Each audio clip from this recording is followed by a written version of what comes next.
inaaral ng United Nations Development Program, merong 14 hanggang 17 million indigenous peoples or IPs na kabilang sa 110 ethno-linguistic groups ang Pilipinas. Marami po talaga, totoo yun. Karamihan sa kanila ay mula sa Cordillera Region at Mindanao. Mahalagang bahagi po sila ng bansa dahil sila ang sumasalamin sa mayaman na kultura at tradisyon nating mga Pilipino. At sila po ay mga Pilipino. Okay? Kaya po talaga kailangan kasali ho sila. At para mas lalo pa nating maintindihan ang papel na ginagampanan ng mga IPs, makakasama natin via Zoom ang isang manunulat na pinagtuunan ng pansin ng mga kapatid nating IPs. So welcome, Sir Benjamin George Miamo III. Good morning po. Good morning, sir. Magandang umaga. Ayan. Magandang umaga po sa lahat. Yes, sir. Paliwanag niyo naman po sa amin itong inyong sinulat na libro, sir. Ano po ba ang kwento nito? Hello po. Actually, ako po ay isang contributor ng libro na ito. Book project po siya ng kaibigan ko na si Professor Jason Telles. Ang libro po na ito ay patungkol sa mga IPs, sa kung paano na-mediate, kumbaga, o na-represent ang kanilang kultura, tradisyon, pamumuhay, their struggles and issues through media. Gaano katagal niyo ginawa itong librong ito at ano ang nag-inspire po sa inyo na gawin po ang librong ito? Actually, more than a year po siya. Medyo matagal po yung pagsusulat dahil iba't ibang mga authors po kami coming from different parts of the Philippines. What really inspired us po actually parang dalawang bagay ng dalawa. Una ay syempre namulat kami bilang mga academics, writers, scholars patungkol sa mga kwento at sa pamumuhay nga ng ating mga IPs. At syempre yung pangalawa is when we already had the platform, I think that's a great opportunity to gather all of these stories, these chapters and whatnot in order to a greater number of audience or public na makabasa o mas alam patungkol sa mga kwento na ito. Okay. So sabi nga namin, nabanggit nga namin kanina, almost 110 ganyan na mga IPs ang meron tayo sa Pilipinas. Ano? So ibig sabihin po ba niyan, sir, inikot nyo itong mga ito? Inikot nyo po yung mga kababayan nating IPs? Hindi naman po like yung 110%. Yeah. Yung depende po siya sa kumbaga sa area or expertise din ng author or contributors natin. May iba po, for example, sa amin na Baguio-based or Cordillera, based sa Cordillera, mas dito kami nag-focus. May iba naman po na Manila-based pero they also work among Lumads, for example. So, iba-iba rin naman po. Ano po yung common na nakita nyo sa kanilang mga pamumuhay, sa kanilang kalagayan nung ginagawa nyo po itong librong ito? Siguro po yung pinaka-primarya is ang gaya po ng sinabi nyo kanina na ang mga IP ay Pilipino din or ang mga IP ay may sariling pagkakakilanlan.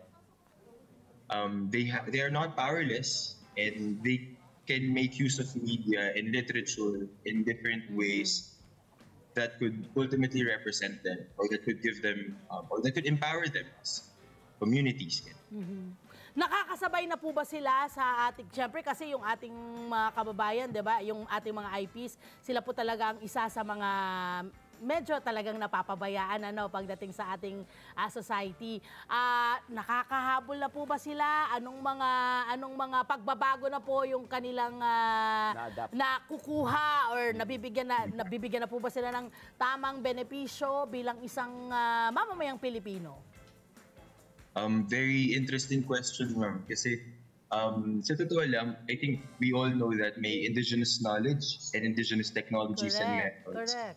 Even communication methods na kumbaga taglay ng indigenous communities natin in different ways or in different areas of the country. Yung pagsabay siguro dito ay sa contemporary society or modern society and totoo po ito, nakakasabay because meron tayong parang enculturation or may iba't ibang systems, even groups and other organizations din na nakikipag-communicate sa akin. Or kumbaga patuloy yung negotiation and communication with them. So I think interesting din siyang mas tignan. Pero totoo po yun. They have their own technology, they have their own knowledge, but at the same time, working with the contemporary society and technologies. Nakasama ko si Tony Pet ngayon, Sir Benjamin. Magandang umaga, Sir Benjamin. Ano po bang inyong Morning po. mensahe? Dalawa po ang aking hihingin sana sa inyo po. Ano pong mensahe niyo po sa ating mga kababayang IP? At syempre, ano po bang mensahe niyo sa ating mga kababayan na nagnanais na mas lumawak pang kanilang perception sa ating mga kababayang IP? Okay po. Actually, sir, gusto ko gamitin yung hashtag nyo kanina na ibang may alam. Tama. I think it's very important to know and to start by knowing.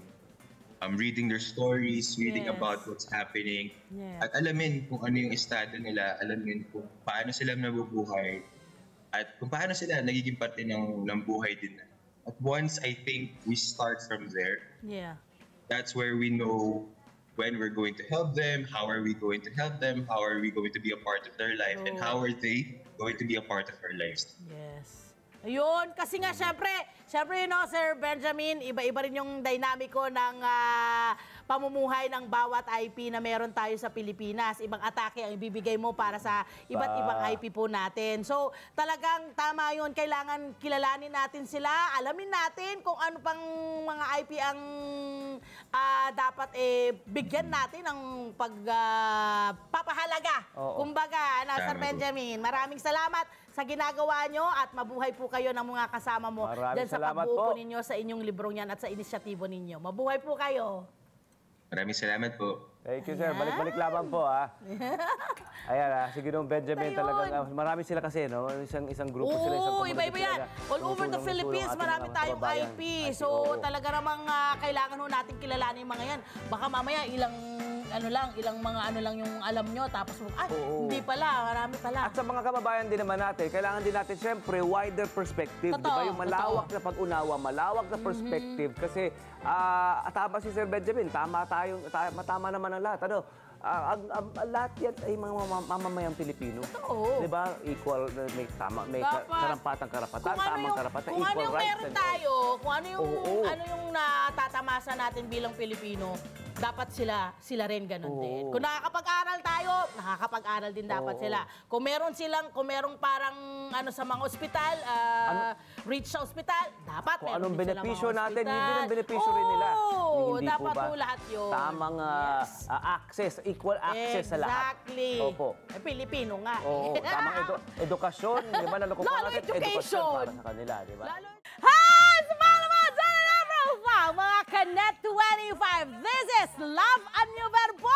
For more love, Tunipet, and everything updates, just click the subscribe button and follow us on our Net25 social media pages at Net25 TV and Net25 Entertainment Facebook. See ya. I love ya.